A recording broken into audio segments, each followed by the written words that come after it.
Today, behind property price values.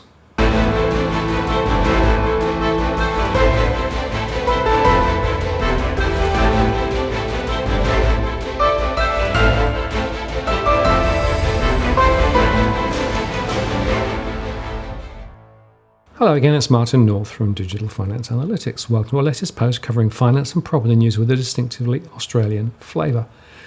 Today, I want to explore the question of how we get to the true value of properties at the moment, based on the publicly available information from various sources.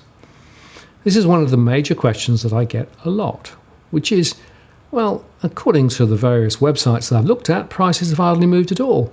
So why do you keep saying that prices are sliding so far? So to try and help answer this question and illustrate just how complex this particular subject is, I'm going to look specifically at property price movements in Liverpool in New South Wales.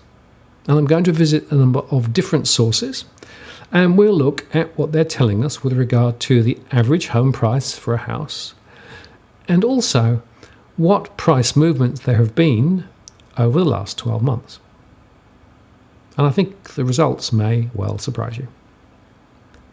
But before we get into this, let me just go through a couple of the different data sets we need to think about. Firstly, there is a set of data that relates to asking prices. So these are prices based on asking prices of available property across the country. And there are some people who specialise in providing information from there. And then we get information from effectively the real estate sector themselves, because, for example, when a successful auction takes place, they may well put the price in, although actually we've noticed that recently more auctions do not include the price, which suggests perhaps that the price was not so positive as people would like to report. Next, we have indices that try to take account of the individual characteristics of a property. So taking account of just not only its location, but the number of bedrooms and all sorts of other factors. And some of these models can be quite complex and are often linked to photographs of particular properties and maps and those sorts of things. And finally, we also get data from property settlement. Now, property settlement can take up to 2 to 3 months to come through. But this is the most definitive source of information because property settlements are effectively more public information. But even here, there are some catches. And we also note that quite often it does take longer than the 2 or 3 months to actually complete and settle.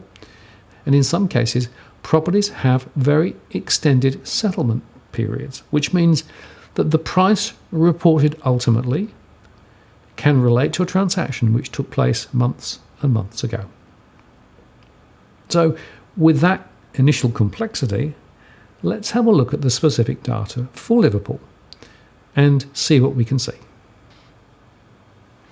Now, my first sample data set comes from SQM Research, which shows the weekly asking price for property for Liverpool. And they also show the change each month, each quarter, and over the last 12 months. So, for example, all houses, average asking price, 763,000. And the change over the last 12 months has been down 6.2%. Now that's for houses. And if you look at all units, it's 509,900 average price. And there's a drop of 12% reported over the last 12 months. Now remember, of course, that asking prices are not the same as settlement prices.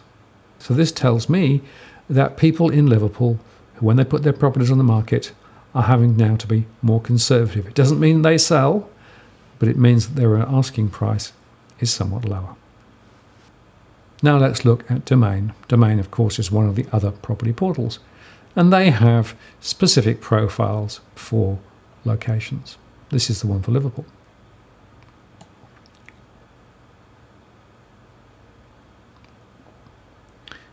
And Domain includes market trend information. What I've got here is the tab open for 3-bedroom houses median price $673,000. And you can see there that they're saying 673,000 is the average price, and it's fallen by 6.5%.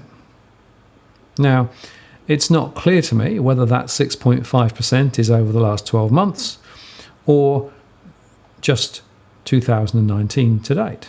It's not clear. But you can see from the chart that they're indicating that in 2018 prices went up 720.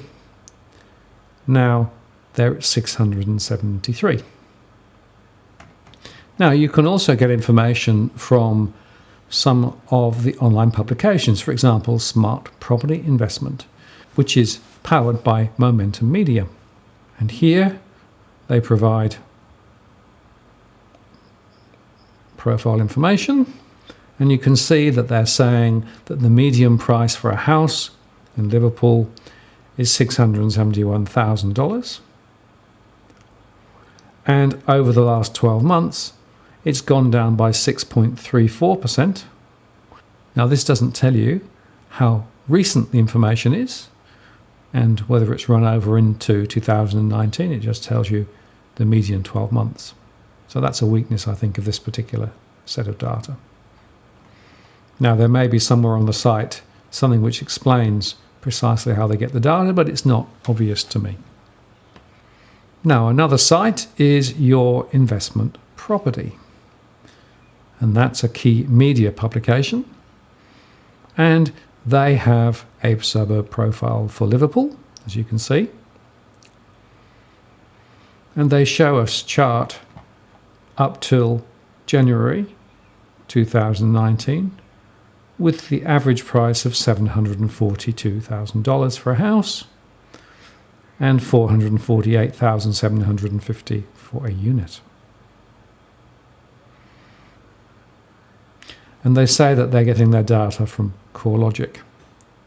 But if you look further down the page, they've got the average property at $742,000 and the average unit of $442,000, and the monthly growth or loss is down 9.51% for house and 13.33% for a unit.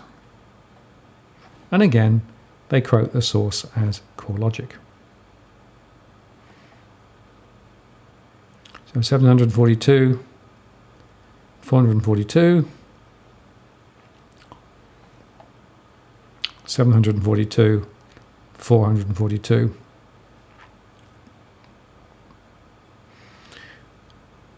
And I also noticed that there's a so-called expert report which claims to be October 2017,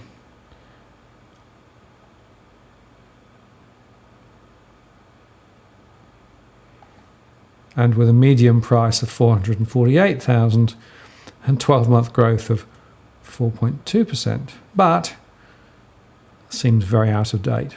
So there's some confusion here on the site as to precisely what information is being displayed over what time period. Confused? I think you will be. So realestate.com.au, which is one of the big portals, has quite a lot of information on their site. They have a lot of listings, but you can also get to the suburb profile. And if you do that and climb down the page, they'll show you that the average buy price is $752,500 for a house, and it's actually split out there by the different types of property as well. And they've also got the rentals, and they have the same information for units as well, so 418,000. But it's the trend information that's quite useful, because it shows you both the monthly moves, and you can see that they're saying that since June 2018,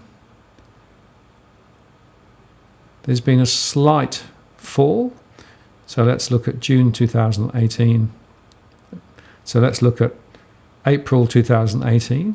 The average price there was 800,000, and it's now saying it's 752,500.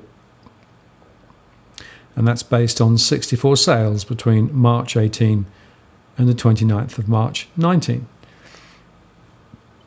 Units are saying 448,500 back last April, and are 418,000 now, based on 187 unit sales. And you can also switch to the annual view, and that shows you that back in 2010, the average price for a house was 385,000. It reached a peak of 820,000 in 2017 and is now at 761,000. There's no data for 2019 as yet. So this shows, again, the complication of trying to decode what's really going on in terms of home price values. And they don't seem to have anything on this particular site which talks about annual movements that I could see. Maybe I looked in the wrong place. A lot of other pictures and everything else, but very, very little really good information about trends. Now, there's another source, and that's called Property Value. It's powered by CoreLogic, and they claim to have unparalleled insight into Australian property, and says it's the same insights that's used by real estate agents and the big four banks. Now, if we then look at Liverpool, you can see there that the median sale price for houses is 761,000. The price change over the last 12 months was 6.34%, and it gives you various elements of rental data, and it also shows further down the average days on market and the average discounting, 10%. And there's similar data for units as well. Median sale price 449,000. Median price change over the last 12 months, 11.31%. And again, it says the difference between the median sale price in the current period, the last 12 months, compared with the same period 12 months ago, split by houses and units. It doesn't tell you, though, precisely how recent this data is. Is it January, February, March? Don't really know. Now, the final source of information is, again, from CoreLogic, but this is the professional service which real estate agents and mortgage brokers can access.